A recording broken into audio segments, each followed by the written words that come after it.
Social media दोस्ती मोहब्बत में बदल गई। अमेरिकी खातून पाकिस्तान आकर नौजवान से रिश्ता-ए-ज़वाज में मुंसलिक। सोशल मीडिया पर होने वाली दोस्ती या खूबसूरत मोहब्बत की कहानी में तब्दील। 36 साल अमेरिकी खातून पाकिस्तान आकर पसरूर के करीब कमालपुर चिश्तियाँ गांव के रहायशी अपने 21 साल पाकिस्तानी दोस्त से शादी के बंधन में बंध गई।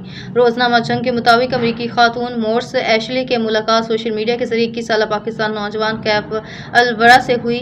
वक्त के साथ दोनों की दोस्ती गहरी होती गई और ये ताल्लुक मोहब्बत में बदल गया। अपने महबूब से मुलाकात और इसके खानदान से मिलने के लिए मोरिस एशले पाकिस्तान पहुंची, जहां दोनों खानदानों की रजामंदी से शादी का फैसला किया गया।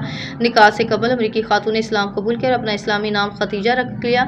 इस्लाम कबूल करने के बाद गुफ्तगू करते हुए खतीजा ने कहा, मैंने अपनी मर्जी और खुशी से इस्लाम कबूल किया है और इस सिलसिले में किसी किस्म का दबाव नहीं डाला गया। बादशाह दोनों का निकाह अंजाम पाया, जबकि हक महर $2000 अमेरिकी मुकर्रर किया गया। ये मुनफरद मोहब्बत की दास्तान सोशल मीडिया पर तेजी से वायरल हो रही है और सार्फिन से ऑनलाइन ताल्लुकात के कामयाब अंजाम की एक दिलचस्प मिसाल करार दे रहे हैं।